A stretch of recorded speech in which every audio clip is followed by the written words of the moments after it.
Hi everyone, as promised I am back this week. I have been doing a lot of thinking lately and have come up with what I think are the four most important aspects of silhouette shooting.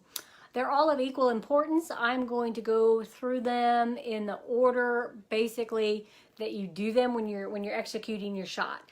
So as I said, they're all equally important, but I thought I'd do them in order of the shot execution for you, and so hopefully I don't lose my train of thought because it's going to take a little bit of time. So basically they are natural point of aim, aiming for an actual spot on the target, squeezing, and following through. So the first one, natural point of aim, a lot of people call it natural center. Some people call it NPA for short. It's really important. So basically you're getting yourself lined up on your target. So I typically, with the 5 animals, I typically line up on the middle one to start with, and you have to basically line your body up. So you act like, well, when you're up on the line, you go ahead and put your rifle up, and then you get on that middle target or whatever target you're aiming at. You line it up, and then you close your eyes, and then you swing. And you swing pretty wide, probably 1.5 feet, 2 foot, and then you keep slowing down your swing until you stop. Then you open your eyes and you see where you actually are. You should still be on that target. If not, you can adjust. Like, let's say you're a little to the right, then you move that back foot to pivot off of what side. When you're first learning, exaggerate it. So let's say the target's here, and if I exaggerate, whoa, I'm shooting way off that way. If I put it back to center, if I move it forward, I'm way that way. So you just kind of have to play with it, especially when you're getting used to it. In time, it'll become easier. I pretty much don't think about it. I go ahead and just kind of can feel where I'm at. It's especially important, a lot of ranges, the animals aren't right in front of you. So you need to go ahead and, if you're a little cockeyed, you need to go ahead and set yourself up for that. The second one is actually once you get up there and ready to shoot, you need to be active on your trigger. So once it's safe, once you're in the berm and stuff, you need to be aiming for an actual spot on the target. Hey, there's 5 of you on there. Thanks, guys. So you're aiming for an actual spot on the target. And what my spotter, my dad, does for me is he actually comes up with a spot when I'm reloading, or if it's your first shot, when you're loading or when you're reloading, and he says aim for the left of that splatter, or aim for that piece of grass. And then that's what I think about. That's a mental tip too, is so it helps me keep focused. So when I'm coming up, I know exactly where on that target where I'm going to be. So I'm going to aim for that exact spot I need to be. It basically gets your focus down.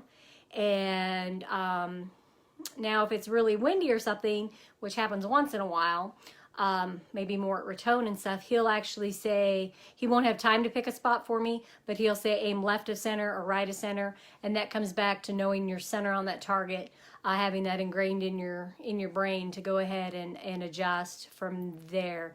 So aim for that spot is so important. Remember, you don't look at your crosshairs, you look at that spot.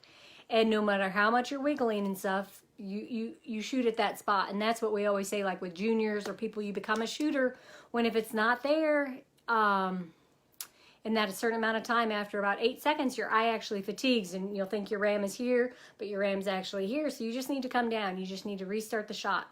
And that's, that's your one point that you should have come down on. And you didn't, most of the time, if you fight through it, think, oh, I'm going to get it. It does not end well. Once in a while it will, but most of the time if you thought, oh man, that's, if I thought that I should have come down, you automatically need to come down because now you're not thinking about that spot anymore. And so the third is squeeze. So your squeeze is really important. So once you know your spot and you want to shoot that spot on the way in, you actually are active on the trigger.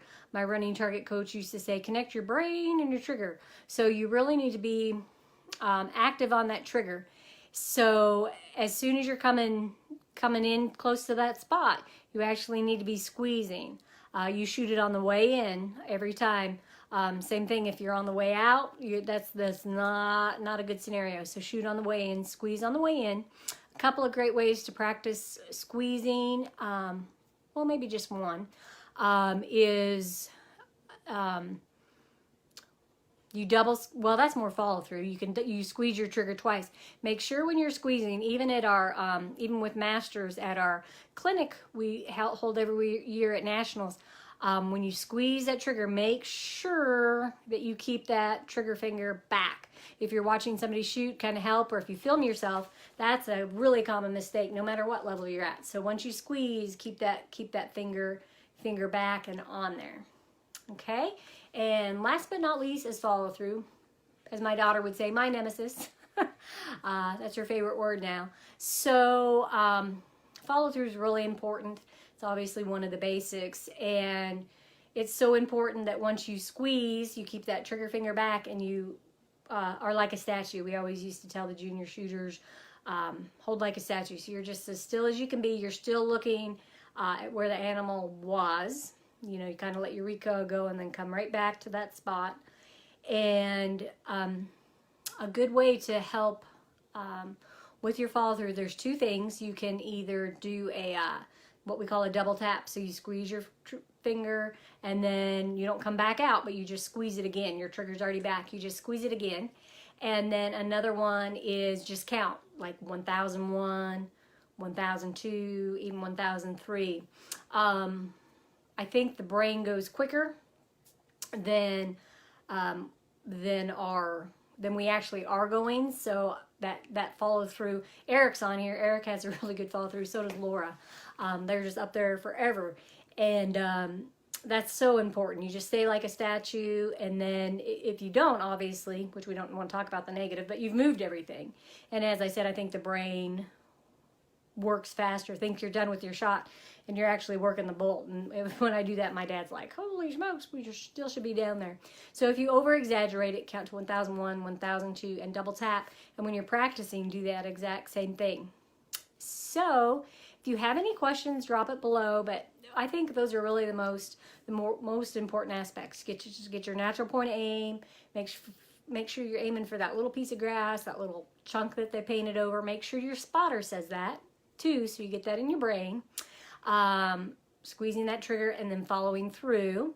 And then if you guys want, Chris is going to be here probably, and maybe before the new year, if you want a video of me shooting, or if you want a video of like what we do together as a spotter and a shooter, let me know which one or both, or what do you think you would help you the much. If you want to see me shooting and him kind of critiquing me, or if you'd rather, I think we did it like 2 years ago, we did what we actually do together on the line. So, or we can do both, or we can do a question and answer. So just drop a note below with any questions and what you would like to see Chris and I do before the end of the year. We'll do a couple of videos. All right, appreciate you guys. Glad so many people are on here, new guys, and that's part of the reason I did this. Glad to have everybody on and enjoying Silhouette. Thanks so much.